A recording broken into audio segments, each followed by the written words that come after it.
자, 빠르게 결론부터 말씀드리겠습니다. 60대, 70대가 되어서 비참한 삶을 살지 않기 위해 반드시 하지 말아야 할 5가지랑 해야 할 5가지를 말씀드리겠습니다. 첫 번째는 자녀에 대한 과도한 증여입니다. 물론 충분한 자산이 있다면 상관없겠지만 충분하지 않은데도 자녀에게 증여하는 경우가 있습니다. 한 명이 아니라 2명, 3명이 되다 보니 눈덩이처럼 커져갑니다. 그래서 본인은 정작 노후 준비도 되어 있지 않은데 자녀들에게 재산을 주다 보니 본인은 노후에 눈치 보면서 생활비 쓰고 생활비가 아까운 상황이 되게 많다는 것입니다. 자녀들은 아직까지 충분한 기회가 있는데 60대가 넘어가면 기회가 별로 없습니다.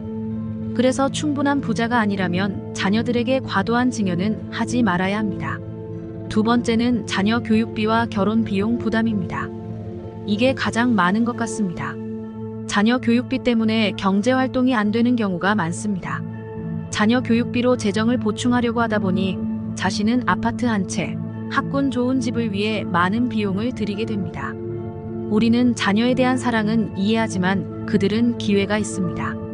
60대는 그런 기회가 없습니다. 그래서 자녀에게 과도한 교육비와 결혼 비용 지출은 적당한 수준으로 해야 합니다. 세 번째는 준비 없는 조기 은퇴입니다. 준비 없는 조기 은퇴를 통해 인생의 바닥까지 떨어진 분들 많습니다. 많은 분들이 이런 실수를 합니다. 준비 없는 조기 은퇴는 문제가 됩니다. 준비가 되어 있지 않다면 어설프게 조기 은퇴를 하는 것은 위험합니다. 네 번째는 무리한 투자입니다. 물론 투자를 통해 많은 돈을 번 분들도 있지만 대부분은 결과적으로 원금도 지키지 못합니다. 우리가 나이가 들수록 가장 중요한 것은 내 재산을 지키는 것입니다. 주식 투자는 그냥 하지 마세요. 마지막 5번째는 준비 없는 창업입니다. 조기 은퇴 후 퇴직금을 받아 대출을 받아 창업을 하려는 경우가 많습니다.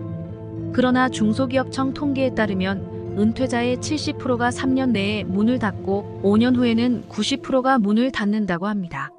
준비 없는 창업은 매우 위험합니다.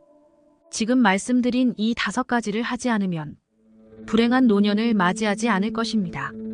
그럼 지금부터는 하지 말아야 할 것이 아니라 해야 할 5가지를 말씀드리겠습니다.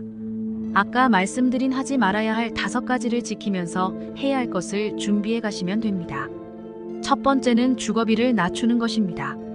주거비를 낮춘다는 것은 자녀들이 출가를 하기 때문에 큰 집이 필요 없다는 것입니다.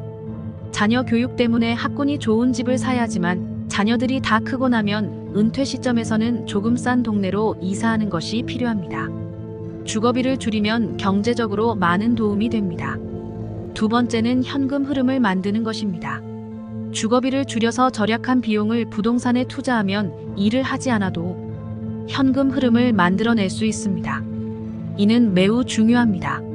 나이가 들수록 몸이 아플 수 있기 때문에 일을 하지 않아도 안정적인 현금 흐름이 나오는 것이 필요합니다. 세 번째는 평생업을 준비하는 것입니다. 경제적으로 안정되지 않은 분들은 은퇴 후에도 계속 일을 통해 소득을 만들어내야 합니다. 이를 위해서는 평생 할 수 있는 일을 준비하는 것이 중요합니다. 돈 들이지 않고 나이 상관없이 성별에 상관없이 할 수 있는 일을 준비해야 합니다. 네 번째는 건강관리입니다. 건강이 나빠져 일을 못하게 되면 생활이 어려워집니다. 30대, 40대는 건강에 대해 크게 고민하지 않지만 60대, 70대가 되면 건강이 매우 중요합니다. 평소에 건강을 관리하고 좋은 음식 먹고 스트레스 받지 않는 활동을 하는 것이 중요합니다. 5번째는 인간관계를 유지하는 것입니다.